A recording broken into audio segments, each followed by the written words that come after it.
থেকে 5 নম্বর আয়াতে বলা হয়েছে আল ইসরা বা মেরাজের ঘটনা। মুসা আলাইহিস সালাতু ওয়াস সালামকে দেওয়া বিশেষ সম্মান এবং বনী ইসরায়েলের ব্যাপারে আলোচনা এসেছে।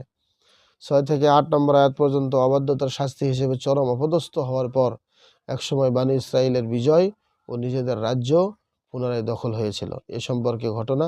এরপরে 9 থেকে 17 নম্বর আয়াতে বলা হয়েছে পবিত্র কোরআনের লক্ষ্য উদ্দেশ্য নিয়ে আলোচনা করা হয়েছে এই কয়টি আয়াতে, এবং এর সাথে সাথে আল্লাহর অসীম ক্ষমতার কিছু উদাহরণ এসেছে।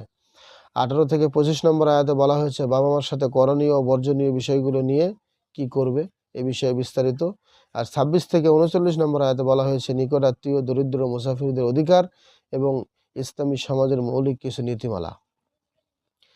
এরপরে 40 থেকে 48 নম্বর আয়াতে যা বলা হয়েছে তা হলো আল্লাহর সাথে অন্য কাউকে শরিক করার দাবি পুরোপুরি নাকচ করা হয়েছে, সেই সাথে মুশরিকদের গোঁড়ামি গোপন কারণও উঠে এসেছে, গোঁড়ামি করার যে গোপন কারণ সেটা উঠে এসেছে।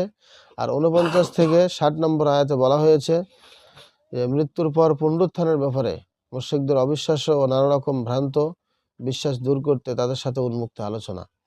এরপরে 61 থেকে 72 নম্বর আয়াতে বলা হয়েছে সকল শয়তানি পাপের গোড়ায় আছে অহংকার, মানুষের ওপর আল্লাহর অনুগ্রহ এবং পরকালে কিছু চিত্র তুলে ধরা হয়েছে। 73 থেকে 93 নম্বর আয়াতে বলা হয়েছে নবী সাল্লাল্লাহু আলাইহি ওয়াসাল্লামকে মুশরিকদের প্রলম্বন, তারা কি লোভ দেখিয়েছিল ও তার প্রতি আল্লাহর নির্দেশনা, মুশরিকদের অলৌকিক নির্দেশনা দেখার আবদারের জবাব। 94 থেকে 111 নম্বর আয়াতে বলা হয়েছে মুসা আলাইহিস সালামকে দেওয়া কিছু নিদর্শনের আলাপ, আল্লাহর পবিত্র নামগুলো উচ্চারণ করে করে তার কাছে দোয়া করার কিছু আহ্বান করা হয়েছে। এবং এই ছিল সূরা বনী ইসরাঈল।